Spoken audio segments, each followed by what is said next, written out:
असलेल्या मराठा आंदोलनाचा आज 5वा दिवस आहे आणि या आंदोलनाचा परिणाम आता आपल्याला भाजी मार्केटमध्ये सुद्धा पाहायला मिळतोय, कारण भाज्यांचे दर हे वाढलेले आहेत, शिवाय आवक कमी झालेली आहे। या मराठा आंदोलनामध्ये मोठ्या संख्येने शेतकरी सहभागी झालेले आहेत आणि त्यामुळे शेतीतला माल हा शेतीत पडून आहे। शिवाय आपण बघतोय वाहतूक कोंडी अनेक ठिकाणी मागच्या 2-3 दिवसांमध्ये झाल्यामुळे वाशी एपीएमसी मार्केटचा जो माल आहे तो मुंबईतील भाजी मार्केटमध्ये कमी प्रमाणात येतोय आणि त्यामुळेच आवक साधारणपणे 30 ते 40% कमी झालेली आहे। सध्या मी भायखळ्याच्या या भाजी मार्केटमध्ये आहे आणि याच मार्केटमधले गणेश चौधरी आपल्या सोबत आहेत। मी जसं म्हणतो की मराठा आंदोलनाचा हा सगळा परिणाम आहे।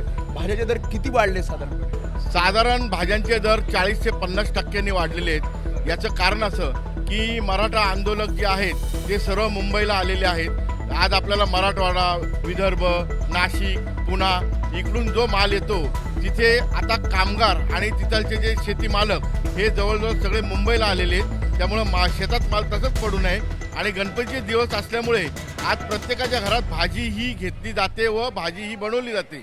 त्यामुळं भाजी अतिशय शॉर्ट प्रमाणात आणि 40% भाव वाढलेले आहेत। जवळ आवक किती कमी झाली आहे?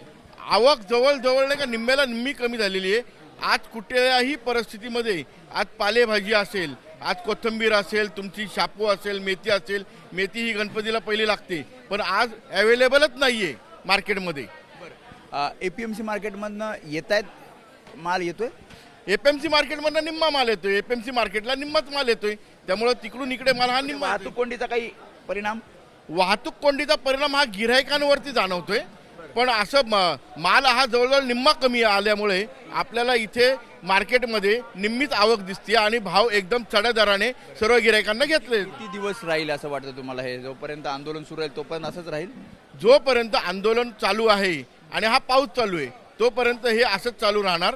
जोपर्यंत आपले मराठा बांधव हे शेतात परत जात नाही व इथं मुंबईला भाजीपाला पुरवठा करत नाही तोपर्यंत हे असंच चालू राहणार आहे।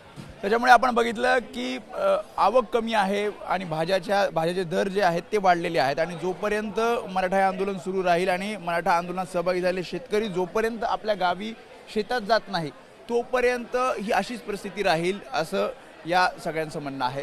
कॅमेरामॅन दीपेश महाजन, मी वेदांत नेब, एबीपी माझा, मुंबई। एबीपी माझा, उघडा डोळे बघा नीट।